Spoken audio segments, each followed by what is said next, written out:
লোকসান দেখিয়ে 25 jute mill বন্ধ করে বিগত সরকার, জানতেন সাবেক মন্ত্রীও। নির্দেশ বাস্তবায়নে চেয়ারে বসানো হয় পাট সচিবকে। শিল্প ধ্বংসের মাশুল দিচ্ছেন শ্রমিকরা। চলতি বছর বৈশ্বিক জিডিপি প্রবৃদ্ধি হবে 3% বেশি। বিভিন্ন দেশে কমতে পারে খাদ্যপণ্য সহ জ্বালানির দাম। আর্থিক সহায়তা ও উন্নয়ন বিষয়ক সংস্থার পূর্বাভাস।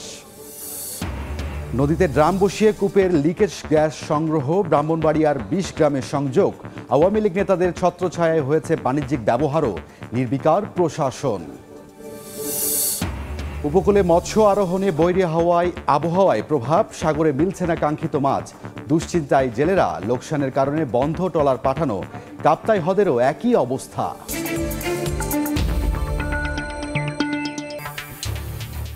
দেখছিলেন শিরোনাম। আমন্ত্রণ জানাচ্ছি দেশ ও দেশের বাইরের অর্থ বাণিজ্যের নানা খবর নিয়ে আমাদের নিয়মিত আয়োজন এ সময়ের বাণিজ্যে।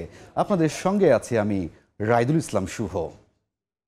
সাবেক সরকারের নির্বাচনী ইস্তেহারে ছিল ব্যাপকভাবে কর্মসংস্থান সৃষ্টি, কিন্তু বাস্তবে হয়েছে তার উল্টো।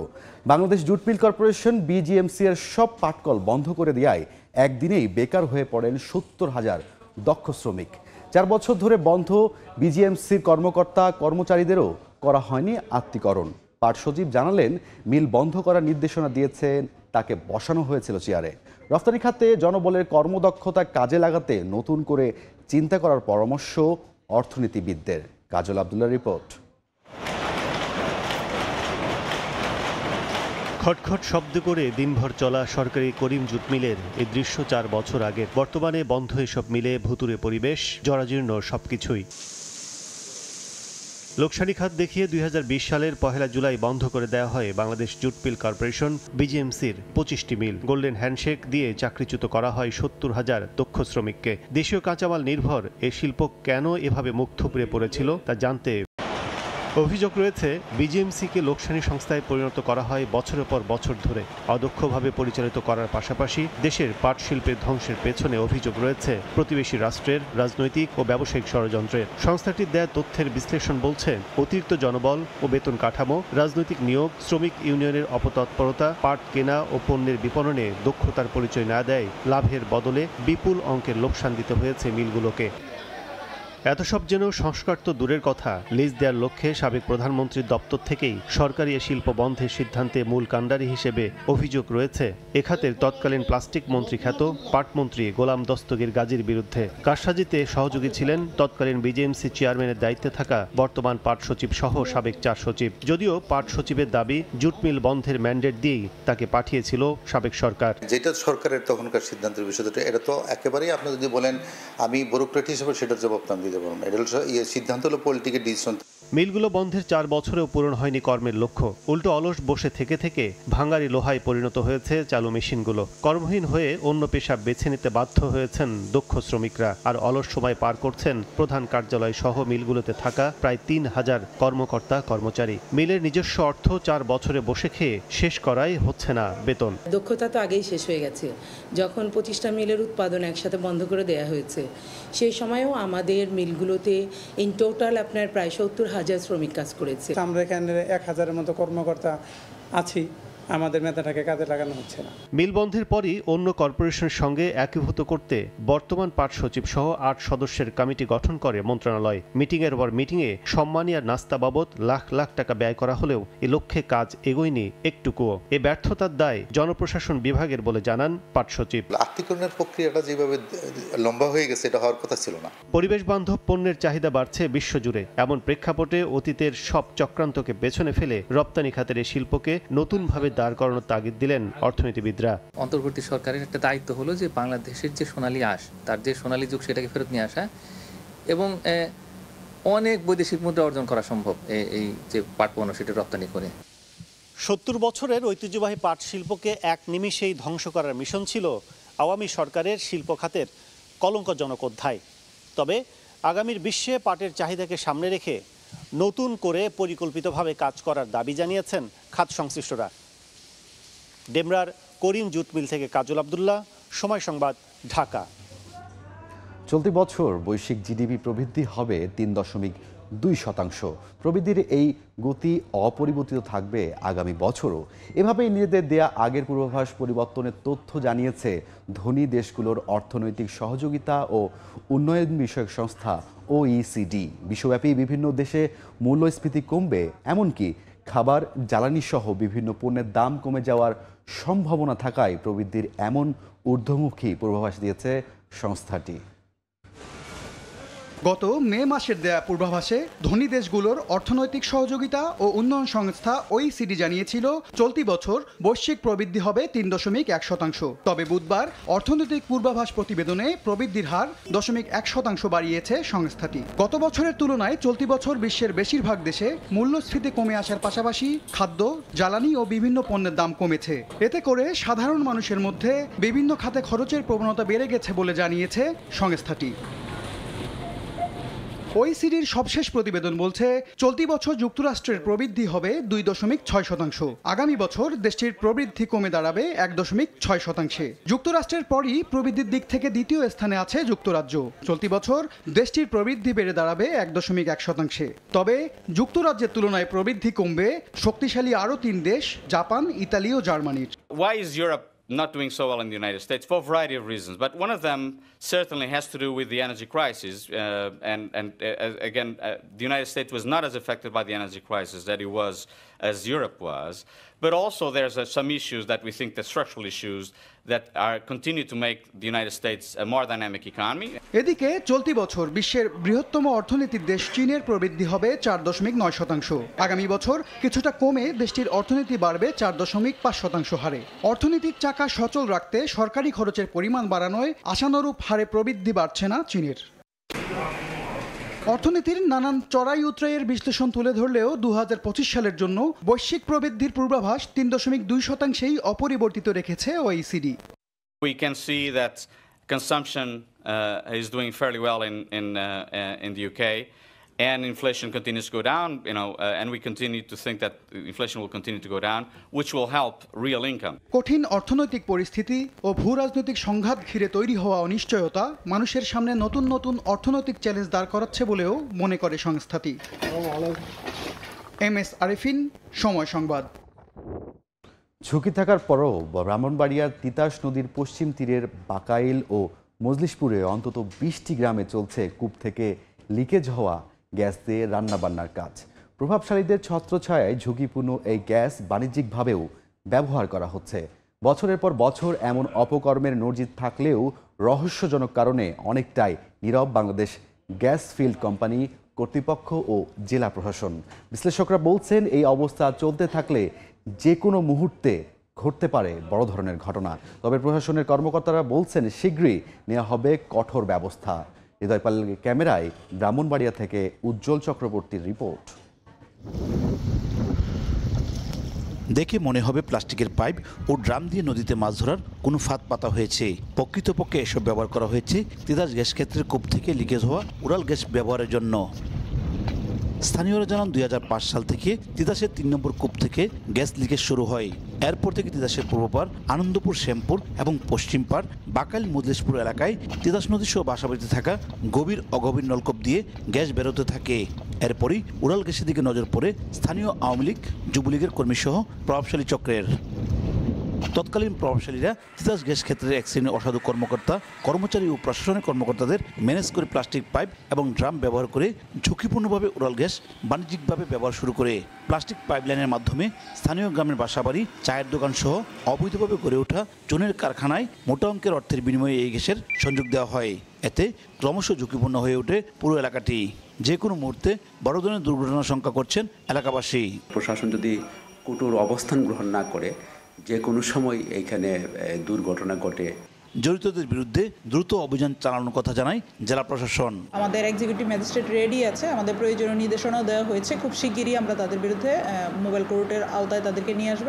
তিতাস গ্যাস ক্ষেত্রের মোট 24টি কূপের মধ্যে 2007 সালে তিতাসের 3 নম্বর কূপটিকে পরিত্যক্ত ঘোষণা করে Bangladesh gas field company limited কর্তৃপক্ষ। উজ্জ্বল চক্রবর্তী, সময় সংবাদ, ব্রাহ্মণবাড়িয়া। দেখছে শহর বাইরে থাকা রাঘব বোয়াল অর্থ পাচারকারীদের টাকা দেশে ফেরাতে তৎপর সরকার। আইন বিশেষজ্ঞ ও ব্যবসায়ীরা বলছেন ফেরানোর প্রক্রিয়া জটিল ও সময় সাপেক্ষ হলেও অসম্ভব নয়। টাকা পাচারকারীদের শনাক্ত করে দ্রুত তাদের পাসপোর্ট বাতিলের পরামর্শ দিয়েছেন কেউ। দুর্নীতির অর্থ ও সম্পদ যেন কেউ উপভোগ করতে না পারে, সেজন্য তাদের ধরে এনে যাবজ্জীবন কারাদণ্ড নিশ্চিত করার পক্ষে মত আইনজীবীদের। আফজাল হোসেনের রিপোর্ট। দায়িত্ব নেওয়ার পর আর্থিক খাতের শৃঙ্খলা ফেরাতে নানা উদ্যোগ নিয়েছে অন্তর্বর্তী সরকার। পাচার হওয়া অর্থ ফেরাতে চলছে নানা তৎপরতা। যুক্তরাষ্ট্র, জাতিসংঘ, বিশ্বব্যাংক, FBI সহ বিভিন্ন সংস্থার সঙ্গে বৈঠকও করেছে দুদক এবং সংশ্লিষ্ট কর্তৃপক্ষ। বিগত সরকারের সময় এ নিয়ে যখন খুব একটা তৎপরতা ছিল না, তখন অন্তর্বর্তী সরকারের এমন পদক্ষেপকে ইতিবাচক হিসেবে দেখছেন আইন বিশেষজ্ঞরা। কিন্তু যে টাকা একবার দেশের গণ্ডি পেরোয় তাকে কি আর সহজে ফেরানো যায়? এ বিষয়ে অবশ্য আইনজীবীরা খুব একটা আশার আলো দেখছেন না। তারা বলছেন, আন্তর্জাতিক চুক্তি ও আইনের আলোকে অর্থ সম্পদ ফেরত আনার সুযোগ থাকলেও তা জটিল এবং সময় সাপেক্ষ।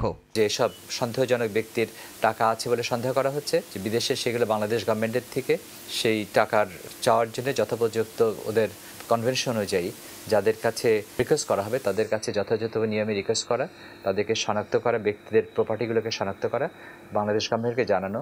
বাংলাদেশ গভর্নমেন্ট তখন তাদের যথোপযুক্ত এজেন্সির মাধ্যমে মামলাগুলো পরিচালনা করবে, রায় নেবে, রায় নিয়ে সেগুলোকে বিদেশের কাছে সেই রায়গুলো পাঠানোর পর বিদেশি কনভেনশনের যে রাষ্ট্র আছে সেই রাষ্ট্র এই জাজমেন্টগুলোকে এনফোর্স করে বিদেশে পাচারকৃত অর্থ বাংলাদেশে পাঠাবে। এই অর্থ একবার চলে গেলে তারা নিজেরা যদি নিজের অর্থ না আনে, সরকারকে সহযোগিতা করে সারেন্ডার না করে, তাহলে এটা আনাটা অত্যন্ত দুঃসাধ্য। তবে পাচারকারী ব্যক্তি এবং তার সম্পদের হদিশ মিললে তাদের পাসপোর্ট বাতিল করে দ্রুত অর্থ ফেরানো সম্ভব বলেও মনে করেন অনেকে। বাড়ি কিনছে, ঘর কিনছে, এগুলি হয়তো আনা সম্ভব হতে পারে, কিন্তু যদি ওনাকে আপনি ধরতে পারেন, তো উনিও যদি বিদেশে থাকে, সম্পদও বিদেশে, তাহলে কিভাবে আপনার সম্পদগুলো ফেরত আনবেন? কিছু আনা যাবে, কিন্তু বৃহদাংশ আনা এত সহজসাধ্য কাজ না আমি মনে করি। পাসপোর্ট যদি বাতিল হয়ে যায়, তাহলে ওই দেশে পলিটিক্যাল অ্যাজাইলাম না দিলে, আমাদের গভর্নমেন্ট যদি বলে যে তারা এই গ্রাউন্ডে they are wanted in this country, money laundering, murder, এদের দেশে ফিরিয়ে দাও। 5 আগস্ট আওয়ামী লীগ সরকারের পতনের পর 1.5 শতাধিক ব্যক্তির অর্থ পাচার এবং দুর্নীতির অনুসন্ধান শুরু হয়েছে। তবে গত 17 বছরে শুধু একজনের অর্থ ফেরত আনা এবং বিদেশে একজনের অর্থ জব্দ করতে পেরেছে দুদক।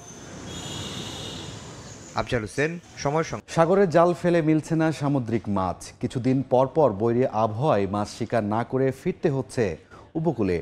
চরম দুশ্চিন্তায় কক্সবাজার উপকূলের জেলে ও ট্রলার মালিকরা। লোকসানের কারণে অনেক ট্রলার সাগরে পাঠানো বন্ধ রয়েছে। মোহাম্মদ ফরাজের ক্যামেরায় বিস্তারিত জানাচ্ছেন সুজাউদ্দিন রুবেল। কক্সবাজার শহরের নতুন বাহারছড়া এলাকার মোহাম্মদ লোকমান, তার মালিকানাধীন ছিল 4টি মাছ ধরার ট্রলার, কিন্তু লোকসানের কারণে 2টি ট্রলার বিক্রি করে দিয়েছেন। এখন 2টি ট্রলার থাকলেও একটি ট্রলার বাকখালী নদীতে নোঙর করে রেখেছেন। বাকি আল্লাহদান ট্রলার 22 জন জেলে নিয়ে সাগরে মাছ শিকারে যায়, কিন্তু এই ট্রলারটিও সাগরে না পাঠানোর চিন্তা করছেন লোকমান। বলেন, গেল 2 মাসে 20 লাখ টাকা খরচ করে সাগরে 4 বার মাছ শিকারে পাঠালেও লোকসান গুনতে হয়েছে 10 লাখ টাকা। সুদি দেয় না, টাকা নিতে নিতে কারো কাছ থেকে যাওয়ার মতো এখন পরিস্থিতি নেই। জাল কিনবো নাকি ট্রলার সাগরে পাঠাতে পারবো, আমরা কোন দিকে যাবো? এই বোটটার মধ্যে পরে আপনার 2 কোটি টাকার মতন ধরা আছে এ পর্যন্ত, তাহলে কিভাবে বোটটা সাগরে যায়, কিভাবে আসে? শুধু লোকমান নন, সাগরে 65 দিনের নিষেধাজ্ঞা শেষ হওয়ার পর থেকে গত 2 মাস ধরে সাগরে মিলছে না মাছ। প্রতিবারই ট্রলার পাঠিয়ে গুনতে হচ্ছে 2 থেকে 3 লাখ টাকা লোকসান। জেলেরা বলছেন, বৈরী আবহাওয়ার কারণে সাগরে মাছ শিকার না করে ফিরতে হচ্ছে উপকূলে।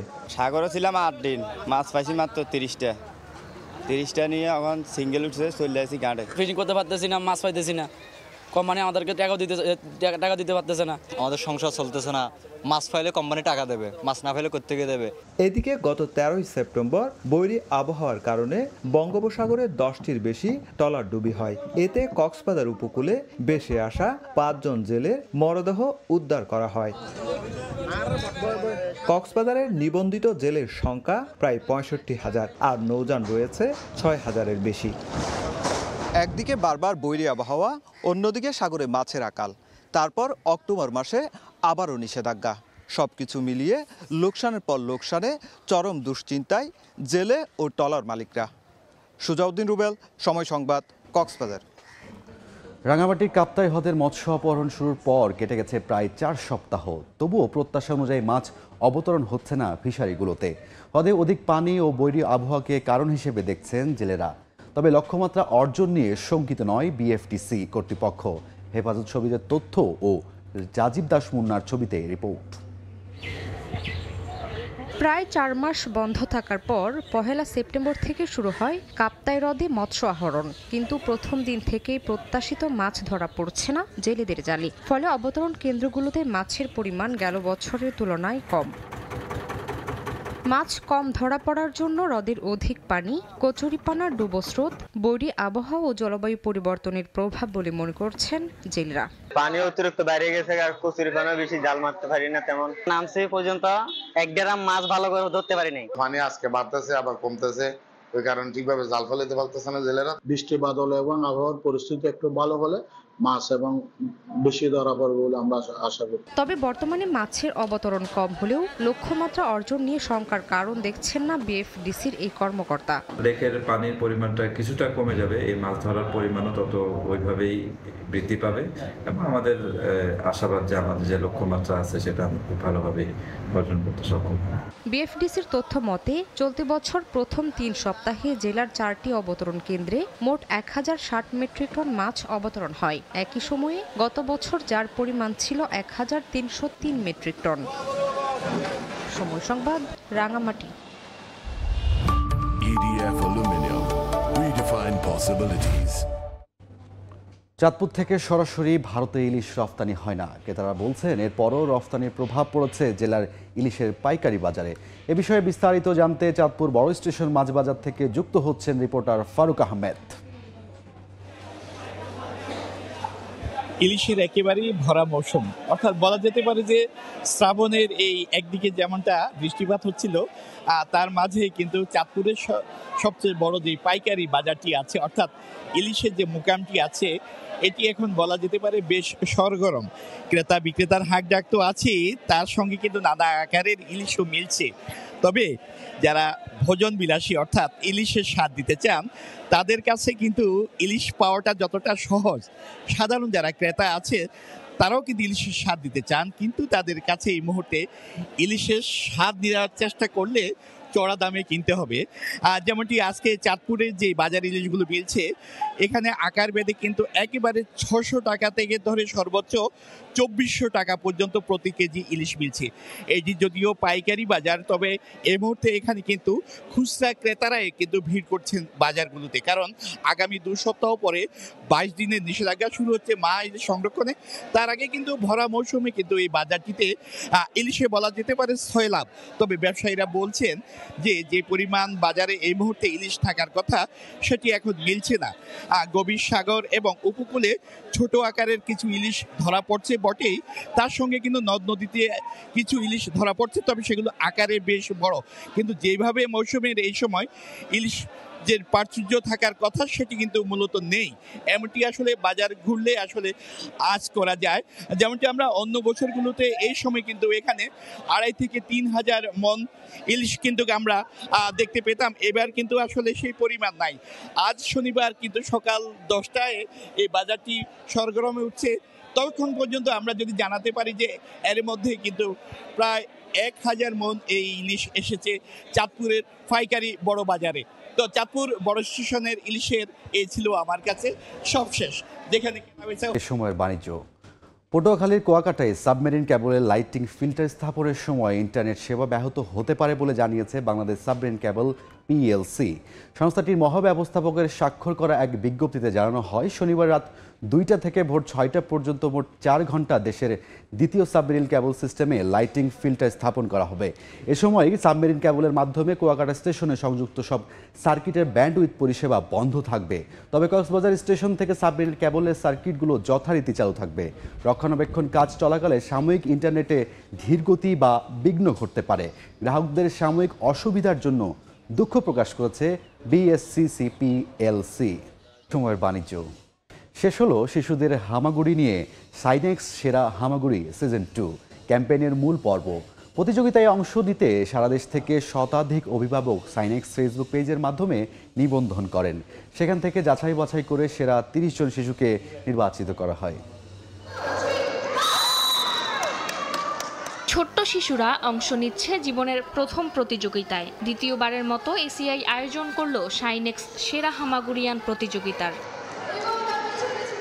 শুক্রবার বিকেলে রাজধানীর উত্তরায় ইন্টারন্যাশনাল হোপ স্কুল বাংলাদেশে দ্বিতীয়বারের মতো শিশুদের হামাগুড়ির এই প্রতিযোগিতার আয়োজন করা হয়। প্রতিযোগিতায় অংশগ্রহণ করতে সারা দেশ থেকে শতাধিক অভিভাবক সাইনেক্স ফেসবুক পেজের মাধ্যমে নিবন্ধন করেন। সেখান থেকে যাচাই বাছাই করে সেরা 30 জন শিশুকে নির্বাচিত করা হয়। আয়োজকরা জানান, শিশুর বেড়ে ওঠার সুন্দর সময়কে স্মৃতিময় করে রাখতেই এই আয়োজন।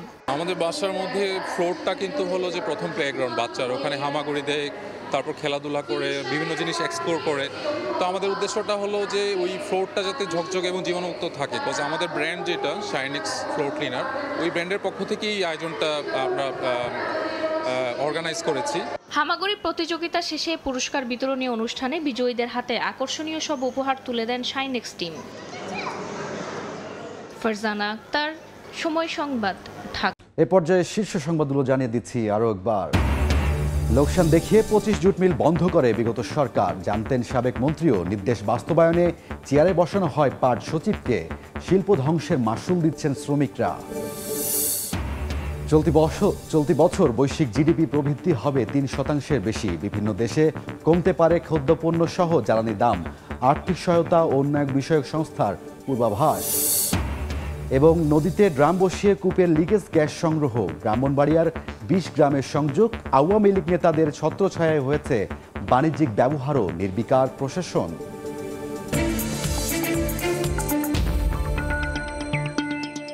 এই ছিল সময়ের বাণিজ্যের সঙ্গেই থাকুন সময়।